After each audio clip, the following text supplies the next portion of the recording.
जय हिंद फ्रेंड्स, कैसे हो आप सब। आई होप आप सब अच्छे होंगे और आपकी पढ़ाई भी अच्छी चल रही होगी। ठीक, ये है आपका मैकेनिक्स का पार्ट 12 यानी लेक्चर नंबर 12। इसके पहले ऑलरेडी 11 लेक्चर अपलोड हो चुके हैं। ठीक है, तो चलिए वीडियो स्टार्ट करते, देखते हैं पहला पॉइंट क्या है। पहला पॉइंट लिखा हुआ है इसमें, ग्रह सूर्य से जितना दूर होगा उसका परिक्रमण काल उतना ही अधिक होगा। अब ध्यान से समझो, जैसे ये है आपका सूर्य, समझने का प्रयास करना, ये क्या है आपका सूर्य, और यहाँ पर ये है आपकी पृथ्वी। ठीक, ये है आपकी पृथ्वी। अब उसने कहा है कि इस सूर्य से ये ग्रह जितना ज्यादा दूर होगा, बात को समझने का प्रयास करो। कह रहा है ग्रह सूर्य से, ये हो गया आपका सूर्य, ग्रह सूर्य से, ये हो गया सूर्य यहाँ सन, और ये हो गया आपका ग्रह। ठीक, ग्रह सूर्य से जितना दूर होगा उसका परिक्रमण काल उतना ही अधिक होगा, यानी उतने ही अधिक देर में वो चक्कर लगा पाएगा। तो ये कॉमन सी बात आप ही समझ गए होंगे।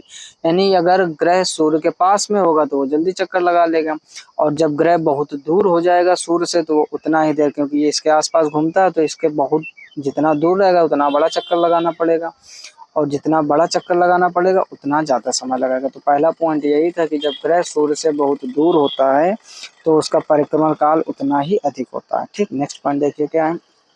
लिखा है बुध का परिक्रमण काल कितना होता है, 88 दिन। पृथ्वी का 365 सही 1/4 दिन, और प्लूटो का परिक्रमण काल होता है 248। अब देखो, हम लोग नहीं कहते हैं 365 दिन, तो 365 दिन एग्जैक्ट नहीं होता है, 1/4 और उसमें होता है। ठीक, एग्जैक्ट ज्यादातर हम लोग 365 ही पढ़ते हैं। और देखो जो ये थोड़ा सा अंतर है 1/4 का, ध्यान से समझो। आप लोग जानते हो कि लीप वर्ष, लीप वर्ष क्या होता है, जिस वर्ष के लास्ट डिजिट में 4 का भाग चला जाए उसको लीप वर्ष कहते हैं। जैसे आपसे हम कहें 2016 कैसा वर्ष है, तो लास्ट में देखा आपने 4 का भाग चला जाएगा तो ये हो जाएगा लीप वर्ष। फिर आपका कौन सा था, 2020 लीप वर्ष था। फिर आपका कौन सा था, 2024। अब कौन सा आने वाला होगा, 2028। तो ये सब आपके कैसे हैं, लीप वर्ष। अब ये लीप वर्ष क्यों हो जाता है, इसी 1/4 के अंतर की वजह से। ठीक, लोग 365 दिन बोलते हैं, लेकिन हर 4 साल में ये जो थोड़ा थोड़ा समय है जुड़ करके एक पूरा दिन बना देता है। कितने वर्षों में, 4 वर्षों में, तभी लीप वर्ष होता है 366 दिन का। आई होप आप पॉइंट समझ गए होंगे। तो पृथ्वी का जो परिक्रमण काल है वो 365 सही 1/4, यानी इतना अंतर है, और इसी अंतर की वजह से हर 4 वर्ष में एक लीप वर्ष आता है। रीजनिंग में आपने कैलेंडर चैप्टर पढ़ा होगा, वहाँ लीप वर्ष पढ़ाया जाता है, उसका डिस्कशन किया जाता है, लेकिन बहुत से लोग ये नहीं जानते कि लीप वर्ष क्यों होता है। तो ये जो अंतर है परिक्रमण काल में, इसी की वजह से 4 साल में वो थोड़ा थोड़ा समय जुड़कर एक पूरा 24 घंटा बना देता है, और 24 घंटे की वजह से वो हो जाता है 365 दिन का। आई होप आप दूसरा पॉइंट अच्छे से समझ गए होंगे। नेक्स्ट देखिए तीसरा क्या लिखा हुआ है, F G upon F E बराबर लगभग बराबर 10⁻43। अब देखो ये आप याद कर लो, एफ जी होता है आपका गुरुत्वाकर्षण बल, एफ ई होता है आपका वैद्युत बल। अब देखो अगर किसी को प्रूव करना है तो प्रूफ के लिए हम आपको फार्मूला बता दें, इससे आप निकाल सकते हो। देखो जो एफ जी का फार्मूला होता है ये होता है G m1m2/r²। ठीक, और जो एफ ई का फार्मूला होता है यानी वैद्युत बल का, ये होता है 1/4πε0 Q1 Q2/r²। ठीक, अब देखो ये अधूरा पॉइंट है, थोड़ा और हम समझाने का प्रयास करेंगे, क्योंकि हर एक चीज वन लाइनर में नहीं लिखी जा सकती। ये है आपका इलेक्ट्रॉन के लिए, किसके लिए है, इलेक्ट्रॉन के लिए। यानी यदि दो इलेक्ट्रॉनों के बीच आपको गुरुत्वाकर्षण बल और वैद्युत बल में अंतर निकालना हो तो 10⁻43 आएगा। अब देखो सॉल्व कैसे करोगे, जब एफ जी आप सॉल्व करोगे तो जी की जगह पर रखोगे, जी का मान आप जानते होगे 6.67 × 10⁻11 होता है गुरुत्वाकर्षण नियतांक, इसके पहले लेक्चर में हमने बताया था। अब फिर लिखा है m1 m2, तो m का द्रव्यमान यानी इलेक्ट्रॉन का द्रव्यमान क्या होता है 9.1 या 9.0 × 10⁻31 9.1 × 10⁻31 किलोग्राम। ठीक, तो ये दोनों जगह पे आपको यही रखना है मान, 9.1 × 10⁻31, और नीचे देखो दूरी दूरी, जब दोनों का आप डिवाइड करोगे, ध्यान से समझो इसके। अब जब आप इसको सॉल्व करोगे, जब आप इसको सॉल्व करोगे तो ऐसे डिवाइड करोगे। ठीक, अब जब ऐसे डिवाइड करोगे तो एफ जी बटे एफ ई हो जाएगा। जी की जगह पर फिर से समझ लो, ऊपर मान हमने लिख दिया 6.67 10⁻11, m1 की जगह पर 9.1 × 10⁻31 फिर m2 की जगह वही रखोगे क्योंकि दोनों इलेक्ट्रॉन है। और नीचे इस r स्क्वायर से r स्क्वायर ये कट जाएगा और ये लिखा है 1/4πε0। इसको कहते हैं कूलाम बल नियतांक। इसका मान होता है 9 × 10⁹ इसका क्या मान होता है 9 × 10⁹। Q1 Q2 की जगह पर आप मूल आवेश रखोगे 1.6 10⁻19। इसको आप जब फाइनल सॉल्व करोगे तो आपका लगभग 10⁻43 आ जाएगा। जी की जगह पर जी का मान, m1 की जगह पर इलेक्ट्रॉन का द्रव्यमान, m2 की जगह पर इलेक्ट्रॉन का द्रव्यमान, r की जगह कुछ नहीं रखना, दोनों कैंसिल हो जाएंगे। 1/4πε0 की जगह पर 9 × 10⁹ 12th में आप अच्छे से पढ़ के आए होगे। Q1 Q2 की जगह पर इलेक्ट्रॉन का आवेश जो कि होता है 1.6 10⁻19। तो इसको सॉल्व करने से निकलता है। आई होप आप अच्छे से पॉइंट समझ गए होंगे। नेक्स्ट देखिए गुरुत्वीय विभव। गुरुत्वीय विभव बराबर क्या होता है वैद्युत क्षेत्र की तीव्रता I × पृथ्वी की त्रिज्या। यानी यदि आपको गुरुत्वीय विभव का मान निकालना है तो गुरुत्वीय विभव कैसे निकालोगे, गुरुत्वीय विभव V बराबर फार्मूला होता है I × R यानी पृथ्वी की त्रिज्या इंटू वैद्युत क्षेत्र की तीव्रता। तो ये फार्मूला लिखा है आपका। नेक्स्ट पॉइंट देखिए लिखा है भिन्न भिन्न द्रव्यमान की दो वस्तुएं मुक्त रूप से वायु की अनुपस्थिति में ऊपर से नीचे गिराई जाए तो उनमें समान त्वरण उत्पन्न होगा। यदि वे एक ही ऊंचाई से गिराई जाएं तो एक साथ ही पृथ्वी पर पहुंचेंगे। मतलब समझो लिखा है उसने क्या, गौर से समझने वाला पॉइंट है भिन्न भिन्न द्रव्यमान। क्या लिखा है उसने, भिन्न भिन्न द्रव्यमान। मान लो पहले का द्रव्यमान m1 है और दूसरे का द्रव्यमान m2, यानी दोनों का द्रव्यमान अलग अलग है। किसी का 5 किलोग्राम, किसी का 2 किलोग्राम, किसी का 3 किलोग्राम, किसी का 8 किलोग्राम, यानी दोनों अलग अलग है। ठीक, अब कह रहा है यदि ये वायु की अनुपस्थिति में, ध्यान से समझो, वायु की अनुपस्थिति का मतलब वायु नहीं है, यानी वायुमंडल है ही नहीं। कह रहा है जब अलग अलग द्रव्यमान की जो पृथ्वी पर जब वो गिरेंगे तो एक समान त्वरण से गिरेंगे। यानी आप एक पत्थर को और एक कागज को यदि समान ऊंचाई से, यानी छत पर आप खड़े हो, एक कागज और एक पत्थर को आप नीचे की तरफ फेंको तो उसके कहने का अर्थ है कि वो दोनों एक साथ पहुंचेंगे। अब किसी किसी के मन में कीड़ा गूंज रहा होगा, ऐसा कैसे संभव है, कागज हल्का होता है, पत्थर भारी होता है, दोनों एक साथ कैसे गिरेंगे। तो हम आपको बता दें, यहाँ पर आप ध्यान दो, भिन्न भिन्न द्रव्यमान लिखा है लेकिन साथ में लिखा है वायु की अनुपस्थिति। यहाँ पर भी ध्यान दो, हम लोग जहाँ पर रहते हैं वहां पर वायुमंडल है पृथ्वी पर, बात को समझने का प्रयास करो। तो वायुमंडल की वजह से वो जो कागज होता है वो वायु की वजह से लहराते हुए नीचे आता है, यानी वायु उसको रोकता है। और उसने बोला है वायु की अनुपस्थिति, यानी जहाँ पर वायुमंडल ही नहीं है, निर्वात मान सकते हो आप, जैसे अंतरिक्ष। तो अंतरिक्ष में हम लोग क्यों तैरते हैं, क्योंकि वहाँ जी जीरो हो जाता है, स्मॉल जी का मान क्या होता है वहाँ पर जीरो, इस वजह से बाहर शून्य हो जाता है, भारहीनता का अनुभव होता है। हमारे कहने का मतलब यदि ये कह देता वायु की उपस्थिति में, तब आप कह सकते थे कि पत्थर पहले आएगा और कागज बाद में आएगा। लेकिन अगर वायु की उपस्थिति नहीं है, यानी वायु नहीं है वहां पर, तो चाहे हल्की चीज हो चाहे भारी चीज हो, दोनों ही समान त्वरण से एक साथ नीचे पहुंचेंगे। आई होप पॉइंट अच्छे से समझ गए होंगे। नेक्स्ट पॉइंट देखिए, लिखा है पृथ्वी की त्रिज्या 6.37 × 10⁶ मीटर। ठीक, या हम लोग इसको 6400 किलोमीटर भी बोल देते हैं, लगभग में 6400 किलोमीटर। लेकिन 6400 किलोमीटर ना होकर, देखो यहाँ पर हमने पॉइंट एग्जैक्ट लिखे हैं जितना रियल में है। जैसे 365 दिन हम लोग पढ़ते हैं, लेकिन वहाँ हमने लिखा था 365 से 1/4। ठीक, एग्जैक्ट पॉइंट यहाँ पर लिखेगा तो ये 6.37 × 10⁶ मीटर, यानी 6370। जबकि यहाँ पर कितना लिखा है 64। ये जो 30 का अंतर है एग्जैक्ट हमने यहाँ पर लिखने का प्रयास किया है। ठीक, हम लोग अप्रोक्सीमेट में न्यूमेरिकल को सॉल्व करने की वजह से 6400 किलोमीटर ले लेते हैं। नेक्स्ट देखिए अगला पॉइंट क्या है, उसी में देखो अभी लिखा है पृथ्वी का द्रव्यमान। पृथ्वी का जो द्रव्यमान है वो है आपका 6 × 10⁻24 kg। ठीक, और अगला लिखा है पृथ्वी का घनत्व, तो ये है पृथ्वी का घनत्व 5.5 × 10⁻3 किलोग्राम प्रति मीटर क्यूब। तो ये तीनों पॉइंट आप याद कर लो। लगभग 6400 किलोमीटर पृथ्वी की त्रिज्या, द्रव्यमान 6 × 10⁻24 kg और घनत्व 5.5 × 10⁻3 किलोग्राम प्रति मीटर क्यूब। नेक्स्ट पॉइंट देखिए, पहले आप इसका स्क्रीनशॉट ले लीजिए, वेरी इंपॉर्टेंट क्वेश्चन है, फिर पढ़ते हैं आगे की तरफ। ठीक, अब देखो ध्यान से, अगला पॉइंट क्या दिया गया है, विषुवत रेखा पर पृथ्वी के घूमने के कारण जी का मान 0.34 मीटर प्रति सेकेंड स्क्वायर कम हो जाता है, या ध्रुवों तथा विषुवत रेखा पर गुरुत्वीय त्वरण के मानों का जो अंतर है वो 0.034 मीटर प्रति सेकेंड स्क्वायर होता है।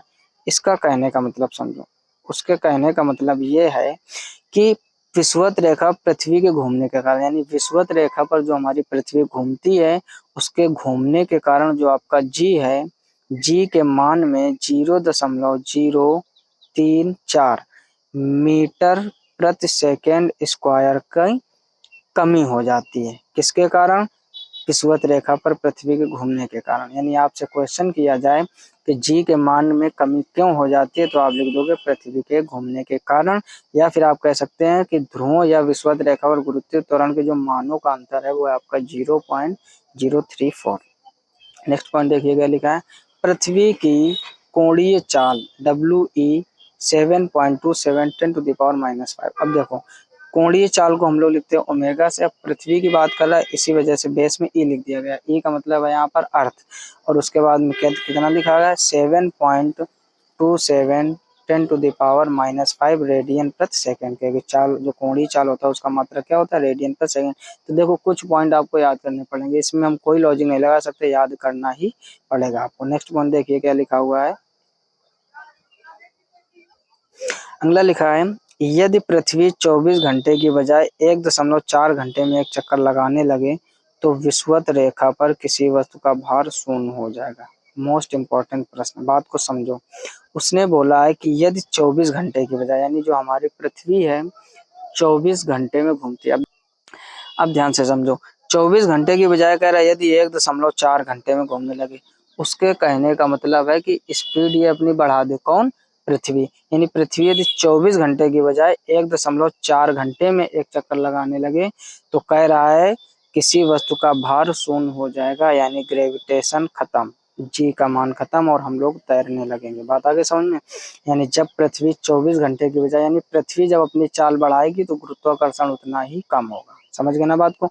और वस्तु का भार शून्य हो जाएगा, ये बोला उसने। नेक्स्ट पॉइंट देखिए, लिखा है पृथ्वी तल पर जी के मान में परिवर्तन 65% पृथ्वी की अक्षीय घूर्णन के कारण होता है तथा 35% पृथ्वी की आकृति में चपटेपन के कारण होता है। यानी आपसे अगर पूछा जाए कि जो जी के मान में परिवर्तन होता है, जी मतलब गुरुत्वीय त्वरण, गुरुत्वीय त्वरण में जो उसके अक्षीय घूर्णन है उसका आपका इफेक्ट कितना है? 65% का, और 35% है उसके चपटेपन के कारण। समझ रहे हो ना बात को? कहने का मतलब है पृथ्वी तल पर जी के मान में जो परिवर्तन है वो उसके अक्षीय घूर्णन के कारण 65% बदलता है। कौन? जी यानी गुरुत्वीय त्वरण, और चपटेपन के कारण उसका अंतर होता है वो 35% का। ठीक, तो ये भी इंपॉर्टेंट पॉइंट है। नेक्स्ट देखिए, अनंत पर गुरुत्वीय स्थितिज ऊर्जा शून्य मानी जाती है। याद कर लो आप, अनंत पर जो गुरुत्वीय स्थितिज ऊर्जा होती है, यानी आप कह सकते हो यूजी का मान अनंत पर कितना होता है? शून्य। ठीक, गुरुत्वीय स्थितिज ऊर्जा का अनंत पर मान शून्य होता है। नेक्स्ट क्या लिखा है? जूल प्रति किलोग्राम बराबर मीटर प्रति सेकंड का होल स्क्वायर। यानी कहने का मतलब उसके ये है कि जो आपका मात्रक है जूल प्रति किलोग्राम, ये किसके बराबर होता है? यानी आप यदि मीटर प्रति सेकंड का होल स्क्वायर कर दोगे तो ये दोनों आपस में मात्रक बराबर हो जाएंगे। यही इस पॉइंट में दिया गया है। नेक्स्ट पॉइंट देखिए, लिखा है पृथ्वी तल से h ऊंचाई जाने पर गुरुत्वीय स्थितिज ऊर्जा में वृद्धि। देखो अब ये पूरा नहीं दिख रहा है, पहले आप इसका स्क्रीनशॉट ले लीजिए फिर आगे बढ़ते हैं। ठीक, अब ध्यान से समझो आगे क्या है, यहाँ पर ध्यान दो। ठीक, लिखा है पृथ्वी तल से h ऊंचाई जाने पर गुरुत्वीय स्थितिज ऊर्जा में वृद्धि। वृद्धि का फार्मूला क्या लिखा है इन्होंने? डेल्टा U इक्वल mgh अपान 1 प्लस h अपान RE। यानी जब हम लोग पृथ्वी तल से h ऊंचाई पर जाते तो उसकी गुरुत्वीय स्थितिज ऊर्जा निकालने के लिए हमको इस फार्मूले का यूज करना पड़ेगा। m है आपका द्रव्यमान, g है आपका गुरुत्वीय त्वरण, h है ऊंचाई, कितनी ऊंचाई पर आप, अपान 1 प्लस h फिर वही हाइट, और नीचे RE पृथ्वी की त्रिज्या, जिसको हम लोग अभी पढ़ के आए। और यहाँ पर आप रखोगे लगभग 6400 किलोमीटर। ध्यान दो जरा, 6400 किलोमीटर लिखा, और 1 किलोमीटर बराबर कितना होता है? 1000 मीटर। तो ये भी ध्यान देना आपको, मीटर में जब आप रखोगे तो 10 की घात 3 का और मल्टीप्लाई करा दोगे। तो ये किसका फार्मूला है? पृथ्वी तल से h ऊंचाई जाने पर गुरुत्वीय स्थितिज ऊर्जा में वृद्धि का। ठीक, आई होप आप पॉइंट समझ गए होंगे। अगर स्क्रीनशॉट आप लेना चाहते हो, जो हम फार्मूले अलग से समझाते हैं चीजों को, तो उसका भी स्क्रीनशॉट ले लीजिए। अगला देखिए, फिर लिखा है यदि पृथ्वी के क्या लिखा है, यदि पृथ्वी के घूर्णन की चाल बढ़ जाए तो किसी पिंड का भार या जी ध्रुवों को छोड़कर घट जाएगा।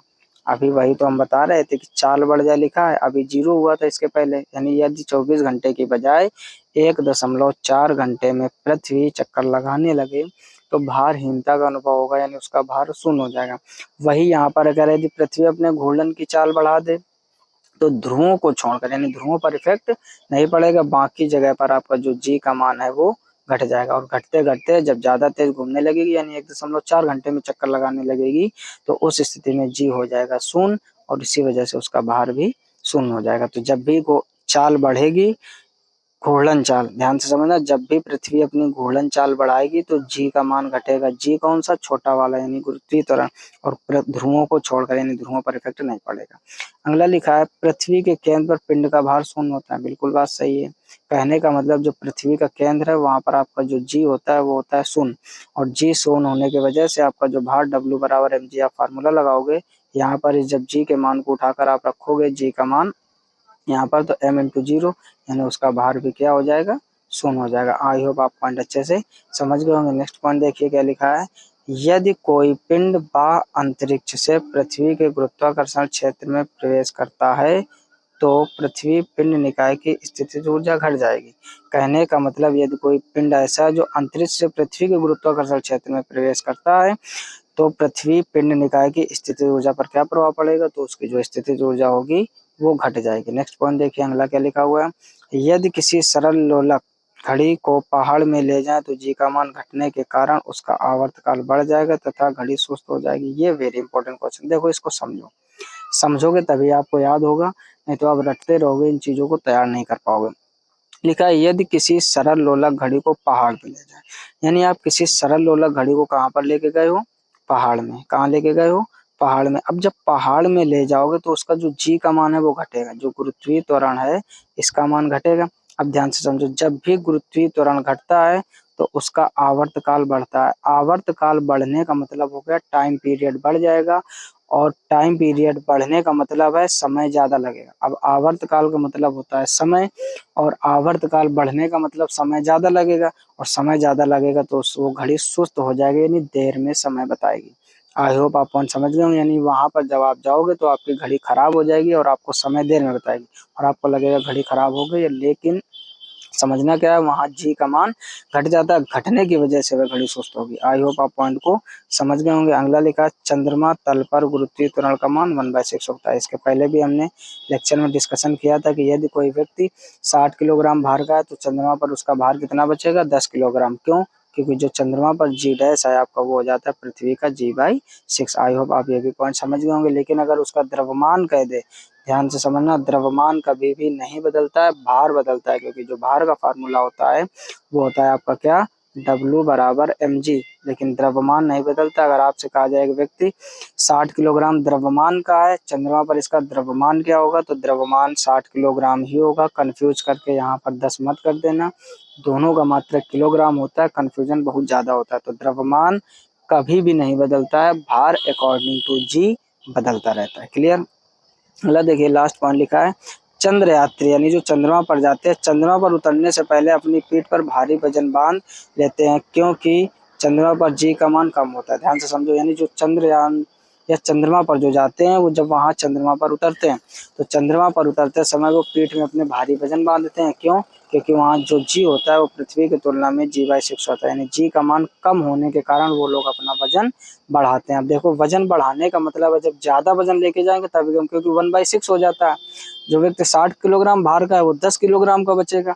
समझ रहे हो ना बात को, तो वजन बढ़ाना पड़ेगा। इसी वजह से चंद्र यात्री होते हैं जो चंद्रमा पर उतरते समय अपना पीठ पर भारी वजन बांध लेते हैं ताकि उनका वजन बढ़ जाए। आई होप आप ये अच्छे से पॉइंट समझ गए होंगे। इसका भी स्क्रीनशॉट ले लीजिए और नोट्स जरूर बनाते जाएं। कुछ चीजें हम अलग से आपको फार्मूले लिखकर डिस्कशन करते हैं तो वो भी आप वीडियो को पॉज करके लिख लीजिए।